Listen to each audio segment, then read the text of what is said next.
May 1940. The world watches hopelessly as Nazi invaders mount a blitzkrieg attack against France and march triumphantly through the streets of Paris.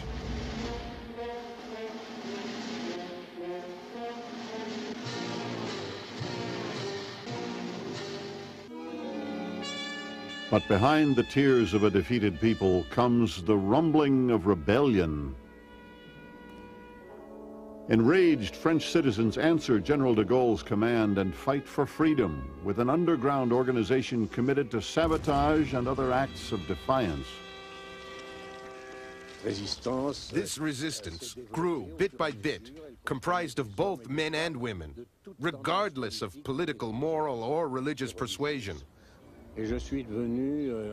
I became a founder of the Parisian Liberation Committee and the organization that directed the resistance and the national insurrection. Hitler himself visited France during the occupation. He marveled at the great monuments. He reveled in his conquest. Even the Eiffel Tower, 51 years old and over 1,000 feet tall, became a hostage as Germans exploited its great height, using the tower as an antenna to send coded radio signals to their armies. Ironically, the silhouette of the tower against the Paris skyline offered hope to the free French underground. It was a symbol of liberty, a symbol of France. Under the occupation, the idea predominated among all the French to know that one day one would be free to climb up the Eiffel Tower. When Allied troops finally liberated Paris, this handful of free Frenchmen celebrated by climbing the Eiffel Tower and unfurling the French tricolor flag. Down below, citizens spat and cursed at the fleeing Germans. But from the pinnacle of the tower, liberty, equality, and fraternity reclaimed its mantle of glory. For most of the world, the Eiffel Tower is France. It is light and hope, poetry and magic. Her complex geometry holds the dreams of lovers. The French may enjoy the distinct honor of having created and nurtured this international monument, but her home is in the hearts of free people everywhere. Tonight on Modern Marvels, La Tour Eiffel, the Eiffel Tower.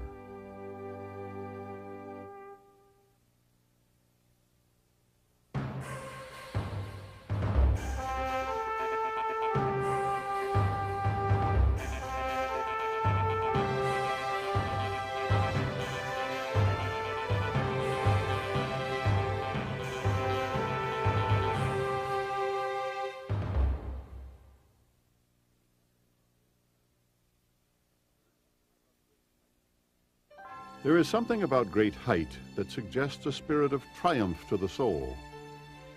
It forces people's vision to heaven, while it offers a calming perspective to the chaos of the world below. Throughout the ages, people have challenged architectural and engineering limits to achieve great structural height. Sometimes to spy on enemies approaching from a distance, and at other times in an attempt to get closer to God. There are those who insist on finding practical applications for towers. They make good broadcast antennas, or they're a fine place for a revolving restaurant.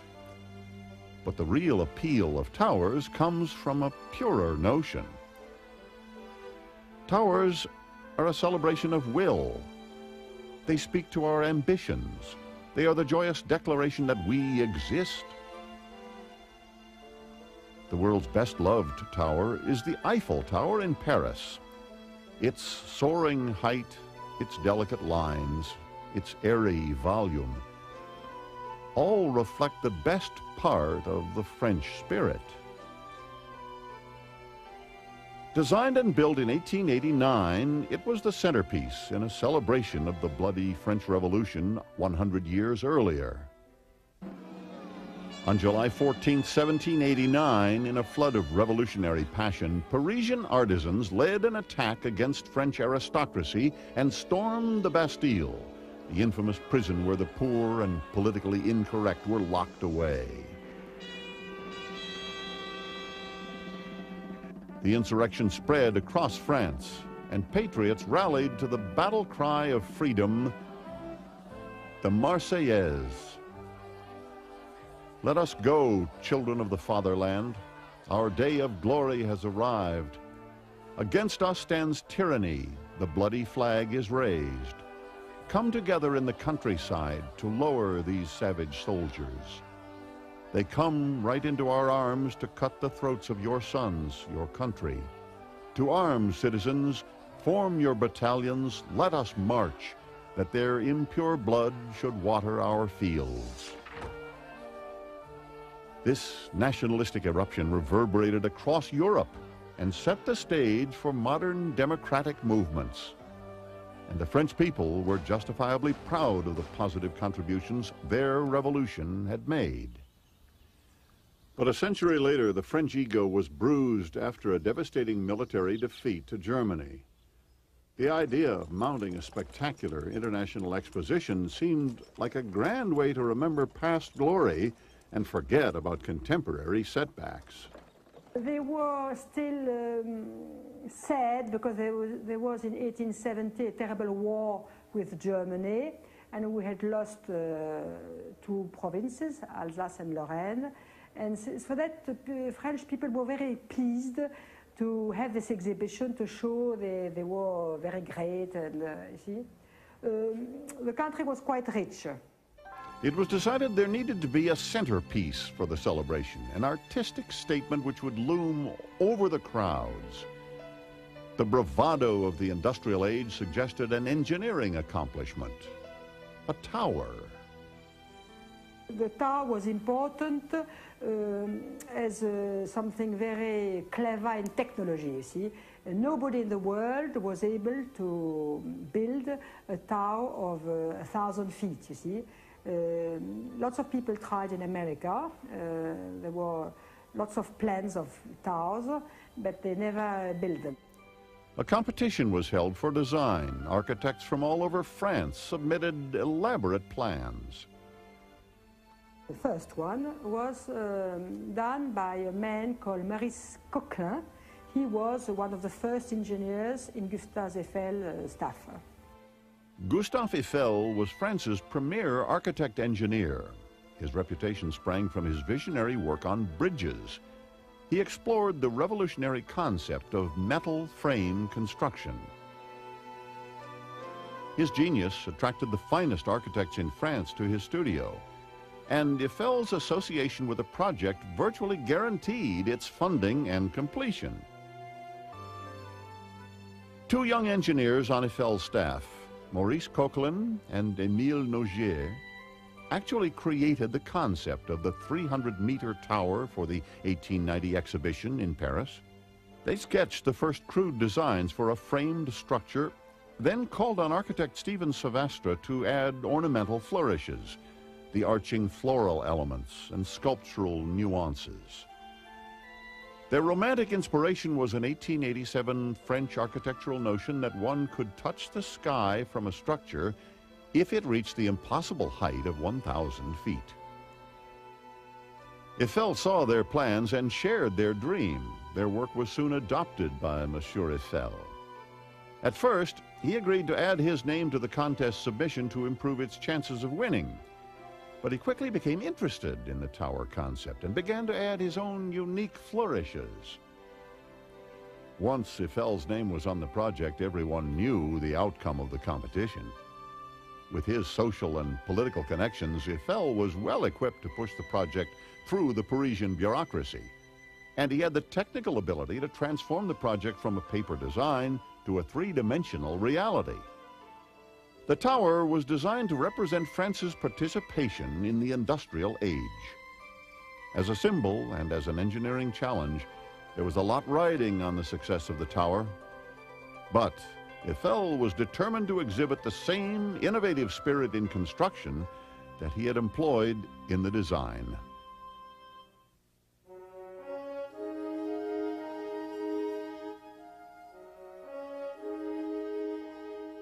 It is air and light form and motion, as sturdy as man's resolve and as ethereal as his thoughts. The Eiffel Tower is as much an idea of structure as it is an extraordinary physical monument. And the process of its construction reflects both the concept of prefabrication from the industrial age and the advanced building theories of the dawning 20th century. February 28, 1887. Gustave Eiffel gathered a crowd of dignitaries to witness the commencement of construction. He was 53, and this tower was to be his crowning achievement. As the ceremonies proceeded, 50 engineers were still drafting over 5,300 detailed blueprints for the 132 workmen at the site. It would take 4 months to lay the foundation for the legs. 2 pillars were set on 6.5-foot thick concrete slabs set 23 feet below ground. The remaining 2 legs were positioned so close to the Seine River that watertight metal dams had to be lowered into the damp earth so the concrete could set beneath the seeping water line. The square encompassed by the 4 legs was 426 feet on each side, broad enough to distribute evenly the structure's 7,000 tons of iron. Onto these foundations arose masonry bases embedded with 2 anchoring bolts for each of the 4 feet. From here, the legs would rise at a sharp 60-degree angle as hollow framework beams. The beams were made of angle brackets and flat bars riveted together with stiffeners attached to the sides. 4 of these assemblies combined to form the entire beam. The beam had the same structural dynamic as a series of interlocking cubes. And this is the genius of Eiffel's design. The framework support is as sturdy as solid stone, at only a fraction of the weight. It was also easily erected with standardized, inexpensive, prefabricated materials. Eventually, 18,000 metal parts and 2,500,000 rivets would comprise the tower. Yet all of the pieces are either flat bars, angle brackets, or plates. The first stage of the construction was also the most critical. All 4 legs needed to rise simultaneously and meet on an exact horizontal plane at the tower's first floor. The reticle angle demanded scaffolding support for each of the legs, and a center scaffold to support the center ring girder which held the structure together. 800-ton thrust jacks, operated by manual hydraulic pumps installed under each leg, helped to raise and lower the 4 sides independently in order to reach the required precision. When this was achieved, Gustave Eiffel knew there was nothing that could stop the completion of his dream, although there were those who would try. Eiffel was annoyed by people who lived near the tower, who said that it will fall on their houses. And nobody would cover the risk. He covered it by himself. Likewise, many people feared that the tower would destroy the Paris skyline. When it was started to be constructed, some people tried to stop it, you see. And some painters, writers, architects wrote a letter saying it's a scandal. The Paris arts community saw the tower as a rude industrial imposition on the city's beauty. Dozens of French writers and painters attacked the tower in a public declaration. "I feel Paris is threatened," claimed one artist, "by this positively tragic lampstand issuing from her stomach." Eiffel responded with equal passion. "The tower will be the highest building ever raised by man," he exclaimed. "Will it not have a majesty of its own?"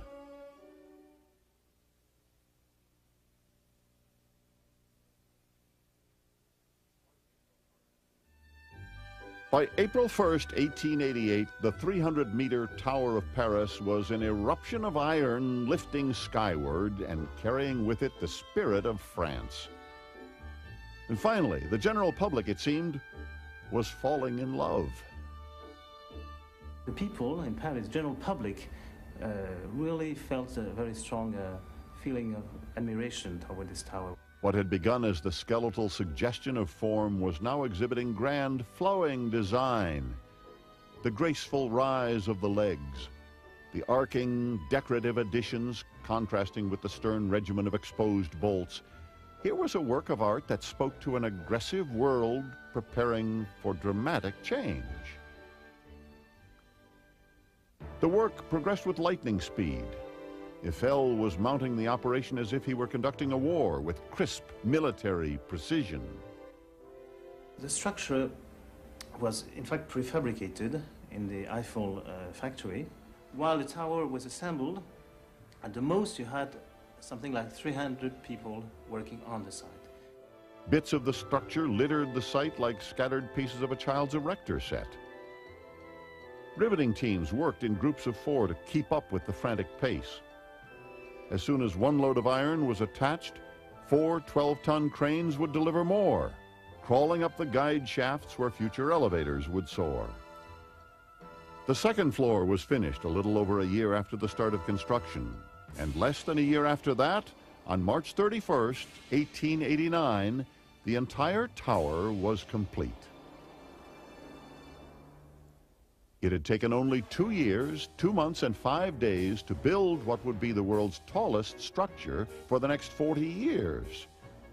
Remarkably, there was not a single death as the result of the challenging and dangerous work. Eiffel himself was the first to climb the 1,710 steps to the summit and unfurl the French tricolor flag. Beneath him, the city of Paris. It seemed as if its soul was being funneled up the mighty legs of the tower and sprayed across the sky in a celestial celebration. When the 1889 Universal Exposition of Paris was officially opened, the glittering centerpiece was the 300-meter tower. Officials called it the greatest crowd-flabbergasting machine ever built. But soon it was simply to be known as the Eiffel Tower.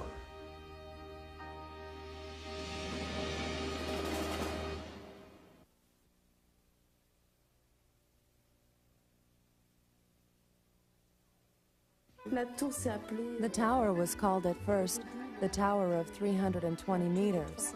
Even in the beginning, the pylon of 320 meters. Then the 320-meter tower. I don't know exactly when it became the Tower of Mr. Eiffel, and later the Eiffel Tower. I think it escaped him that it would go any further than a very high, functional tower of great dimension.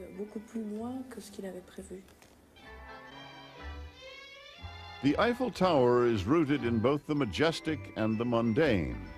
It may have been the tallest structure on the planet, but it was equally cherished by Monsieur Eiffel because of the tremendous personal income it generated. You know, Mr. Eiffel practically funded the construction of the tower. In fact, he paid for most of it, and he made a deal.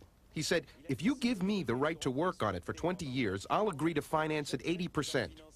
If he had not believed in the success of his tower, he would not have jumped into this venture in which he succeeded so magnificently.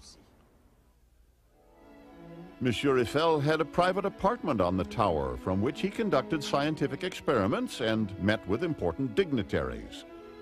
All the while, he could watch the elevators lifting nearly 2 million tourists to the top in the first year, representing over $1 million income to Eiffel as he personally garnered the receipts from ticket sales. Eiffel could earn money with the people going up, and he made a great lot of money. He was very rich after. Eiffel were not at all an artist. He was an entrepreneur. Contrasting opinions of Monsieur Eiffel spring from the multifaceted and conflicting nature of his character. He may not have been an artist, but his approach to metal frame construction established a structural aesthetic which is still admired today. He may have been a national hero after building the tower in 1889, but the next year, he was convicted of profiteering in the failed French effort to construct a Panama Canal. The canal was the dream of French engineer Ferdinand de Lesseps, who had triumphed with his Suez Canal and was determined to duplicate that feat in Panama. De Lesseps invited Eiffel to suggest an engineering approach to accomplish the jungle waterway, and Eiffel proposed an innovative system of locks. That idea was rejected by de Lesseps, and the result was disastrous. Canals cannot be carved through swamps and jungle. The attempt proved so expensive and unproductive, the French government was nearly thrown into bankruptcy. The political fallout was severe. Anyone even remotely associated with the failed attempt was vilified, and Eiffel was sentenced to 24 months in prison. That judgment was later overturned, but by then Eiffel had lost his appetite for the construction business. Eiffel was considered by all engineers like a god, you see. And he was he was also a man of science. He loved science. And when, after the Tower, he stopped building things. Instead, Eiffel, now 73, dedicated himself to pure scientific study, specifically the exploration of aerodynamics. Other French visionaries like author Jules Verne had applied crude 19th century notions to the concept of flight, as illustrated in this early film proposing a trip to the moon. Eiffel realized that advancements in aviation would need to be based on the scientific study of the natural elements. But while some well-meaning researchers were mired in the idea of outlandish mechanical contraptions, and others were attaching feathered wings to their arms and tossing themselves off the tower like birds, Eiffel returned to his analytical roots and built a workshop that still operates today. Mr. Eiffel, well, he made the first wind resistance tests because all of his life he had problems with the wind. That was his enemy, number one. And in 1906 to 1909, he began to question aerodynamic resistance, and that's why he made this first wind tunnel. One can say that in this wind tunnel, where you're standing right now, French aviationary studies began.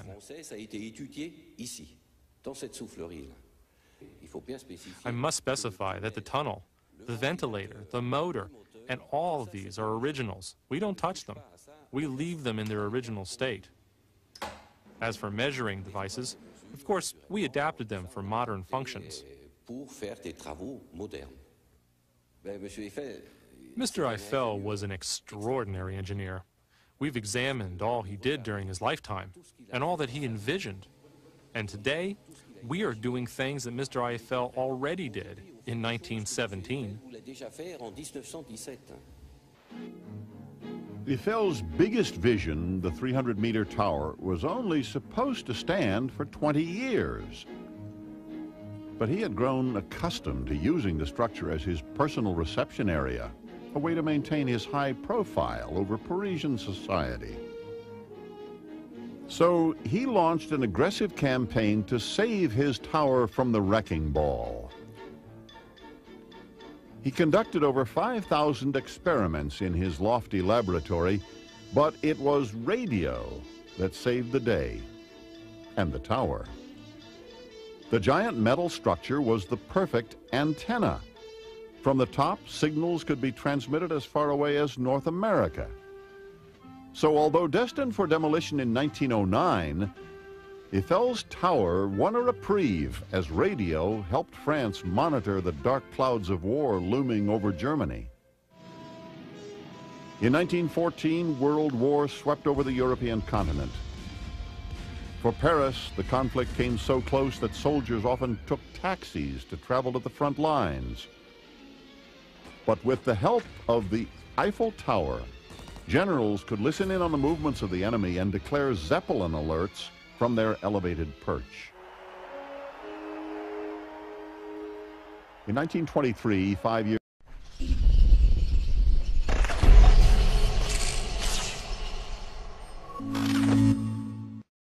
years after the last echoes of the war, Gustave Eiffel died. Throughout his 91 years, his vision propelled France to the forefront of emerging technologies. His interpretation of design and structure as represented by his tower was the world's introduction to basic 20th century principles. The future of construction would forevermore be linked to the unified participation of modest, interlocking elements.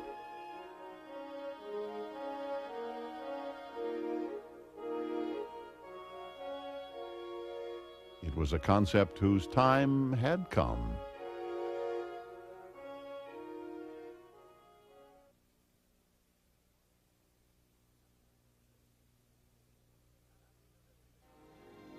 After the devastation of World War, Paris was anxious to lift its battered spirits and embrace a brighter day. Yet some sensed a subtle, desperate undercurrent to the celebratory esprit.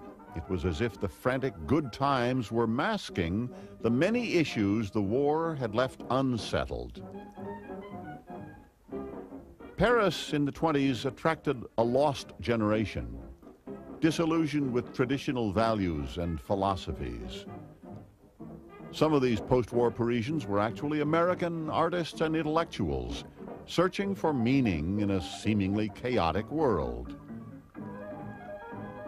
F. Scott Fitzgerald and his wife Zelda, Charlie Chaplin, movie stars, painters, and a mixed assortment of creative individuals became attracted to a French revolution in thinking called existentialism. Is what we are the sum of our existence, our time and poetry, nothing more than absurdist fantasy? Darker themes of alienation started to emerge in the arts, and ironically, the tower provided a visual and symbolic link to a lighter and more stable time. After all, Gustave Eiffel had created weightless beauty from dense, heavy metal, a very reassuring concept. The Eiffel Tower is not only the iron composing it, but also what's inside, air, captured in a lattice work of metal. Some visitors feel that they are in the middle of nowhere. The sensation suggests that it's not only the structure, but also its void, which is the essential material of the Eiffel Tower. The tower's bold composition seemed a poetic link between the 19th and 20th centuries. A link which would be brutally severed when fascism, racism, and systematic murder erupted from the ashes of Germany's defeat in the First World War.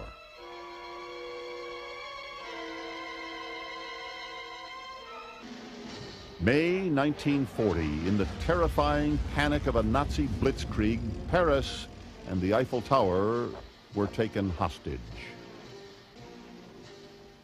But German troops found it difficult fully to utilize the monument. Frenchmen had damaged the elevators. This sabotage kept even Hitler from savoring his conquest. There's a very famous photo. He's on the Trocadero, he looks at the tower, but he hasn't been on it. There were no lifts, couldn't go. Seeing the tower occupied by Nazis enraged French citizens. Parisians joined together in futile counterattacks. The Free French secretly conspired in the ancient Roman catacombs, which weave beneath the streets of Paris. Tunnels hiding the bones of forgotten and vanquished Frenchmen throughout the centuries were now home to the resistance. There are subterranean passages that go underneath the French capital. The catacombs played an important role in the resistance. It was a means for us to travel across Paris without being seen in order to be able to lead the Parisian insurrection on the offense. We derailed trains because those trains that went to the front lines of the Atlantic all went behind Paris.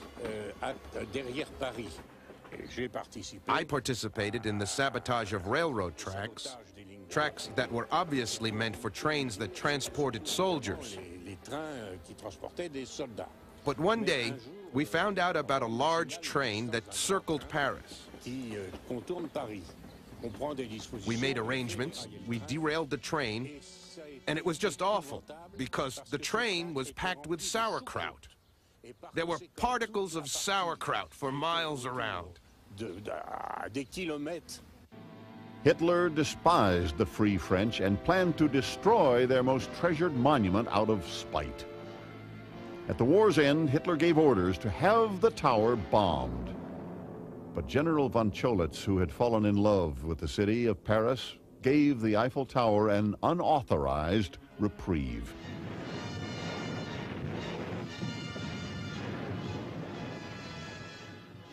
People of Western Europe, a landing was made this morning on the coast of France by troops of the Allied Expeditionary Force. The hour of your liberation is approaching.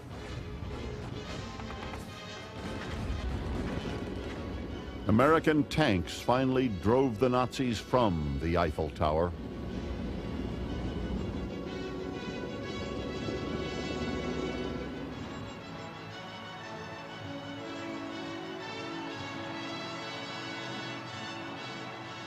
But when liberation finally came to Paris, the French government was in a shambles. The old leaders were gone. The next generation was ill-equipped to raise the country to its former glory.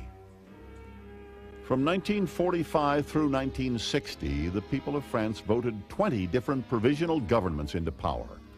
It was political chaos, until General Charles de Gaulle was finally persuaded to lead the country out of post-war calamity. Only a man of his strength and broad appeal could have saved the Republic. De Gaulle rallied the disheartened country and gave France back its spirit. Its soul, however, had always been protected in that giant cage of the Eiffel Tower. But just as France needed a new vision for the second half of the 20th century, the Eiffel Tower needed a new commitment to its care and maintenance if it were to stand at all.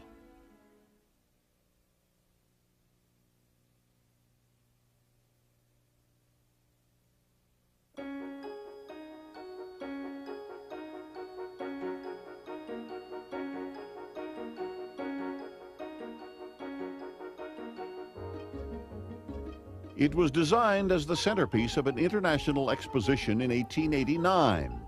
Today, more than a century later, the celebration continues, as well over 1,000 people visit the Eiffel Tower every hour.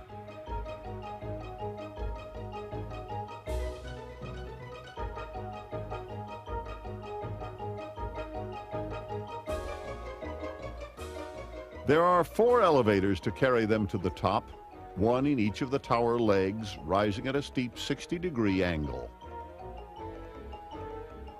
The heart of the hoisting is actually hidden beneath the legs in a century-old catacomb. Here, complex contraptions rival Jules Verne's most elaborate fantasies. The original principle was to have water under pressure, pushing a piston that was pushing a dolly. The dolly was pulling the cable to heave the car up. The 100-year-old technology forms an animated mosaic, giving the impression that the lifting is done by a giant mechanical toy. These piston rings, which are inside here, they're square cotton wreath about that big, which you press in, and they're greased with mutton fat. See it? See it? Very white, very nice one. Twice a week here, it smells like having a méchoui, you know, this North African roasted lamb. That's it. All technology works beautifully. That's leather. That's leather, same material. But it's compressed, it's shaped, you have various shapes. It's true leather, and it's impregnated with oil which is made from the hooves of oxen.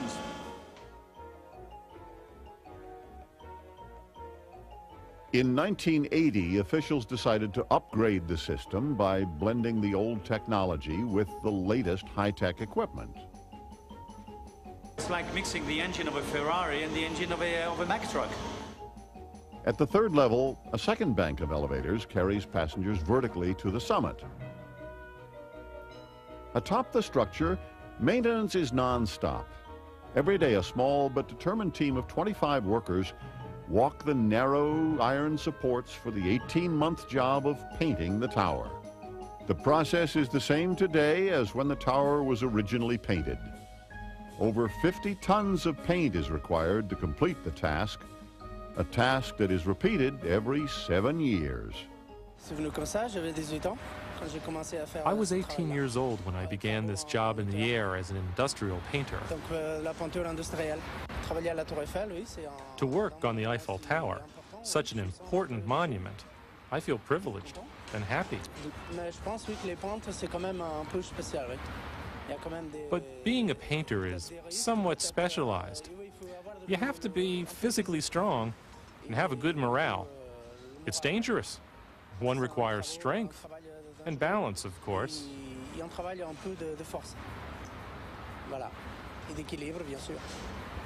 The higher I am, the better I feel. But painters aren't alone on the elevated web of iron. Electricians also comb the tower. Personally, I'd much rather work up here than in an office. I think my friend agrees. Oh, absolutely. I mean, we get to be outdoors. We like what we do. To be able to work on a monument like the Eiffel Tower is a privilege, I'd say. The exposed nature of the structure occasionally allows the elements to inflict damage. Water pipes can freeze and burst if not protected by the electrical system. There are heating bands with thermostats. As soon as the temperature falls below 40 degrees, the heating bands kick in. The piping is heated. But the main job of the electricians is to maintain the illuminated beauty.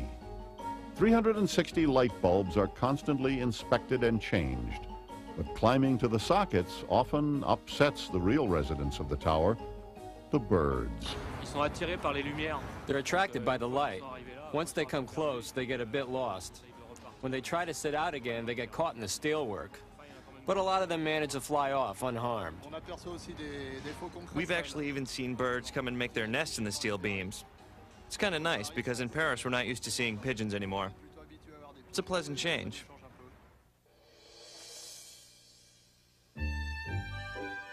Early evening, the sun casts its last golden pink rays over the city of Paris. The homes, the museums, the monuments and cathedrals, and the couples who gather on the tower. The tower responds as if its own glorious wash of color is the reflected glow of lovers. The lighting design is calculated to enhance the romantic ambiance.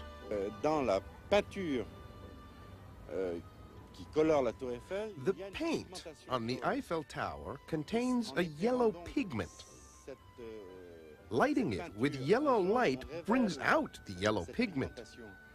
That's been the major source of success in this operation. The approach is entirely different because night lighting must interpret the feeling, even the expression of the monument.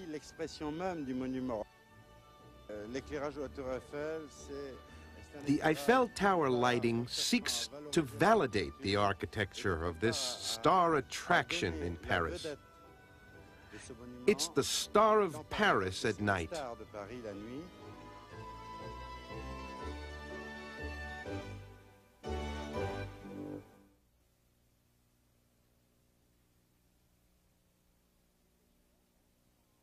People who work at the tower are very proud. Some even a bit too proud. It's like if they had built the tower.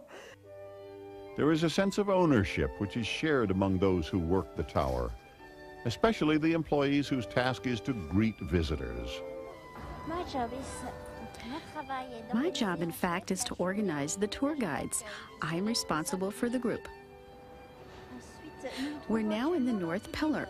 Each of the four corners of the Eiffel Tower is represented by pillars, in which you will find the elevators. Down there is the beautiful France restaurant, and above it the Parisian restaurant, the two restaurants of the first level. And over there is the Cinemax Gallery, where you'll find a post office, souvenir shops, buffets, ice cream vendors. There are lots of interesting things in the gallery. The tower was originally designed as a tourist mecca, and it still serves that light-hearted function today. But its magnificent vistas and staggering height sometimes attract a darker element. People periodically try to jump off the Eiffel Tower. Already 380 people have committed suicide. That's an average of about 3 or 4 a year, so we regularly try to control the situation. We try to reason with them. We would try to find out their motive. We discuss it with them. We try to talk with them as much as possible until security comes, and from then on, it's the fireman's responsibility. More often, a tour guide has the opportunity to see people in a more festive and romantic mood. I have seen a lot of couples walking arm in arm. They often come to celebrate an event or an anniversary.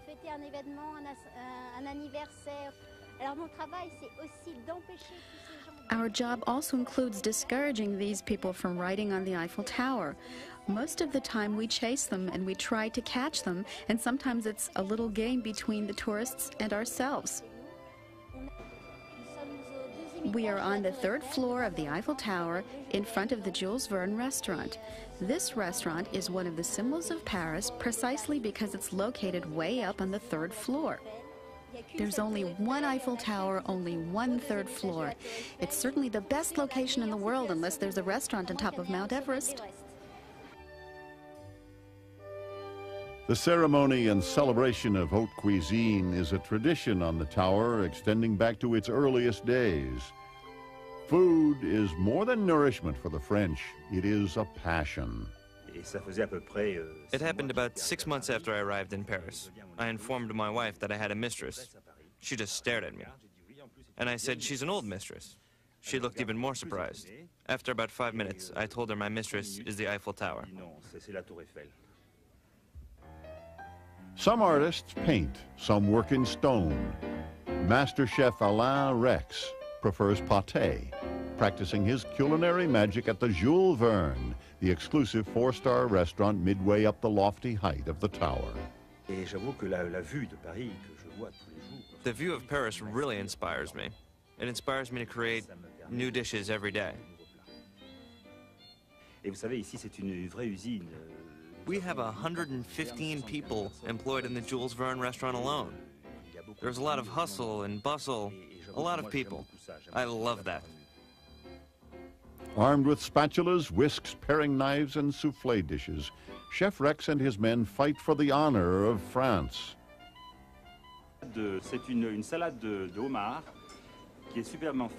Today's special, a lobster salad and coral sauce. It's French lobster. The tower was designed to inspire the common person to new visions. It also encourages the imaginations of artists to soar. At the Jules Verne restaurant, these two dynamics take flight. It is an appetizing blend that could only happen in the City of Light.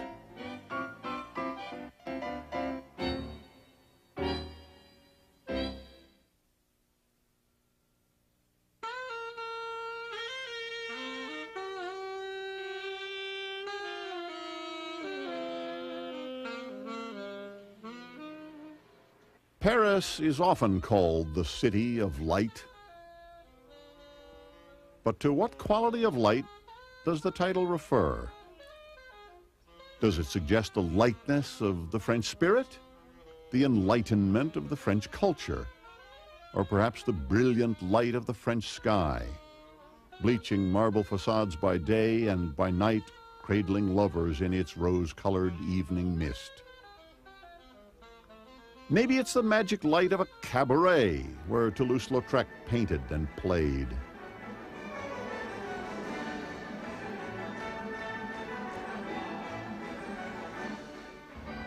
Or the glittering sparkle of a merry-go-round reflected in the eyes of the young at heart.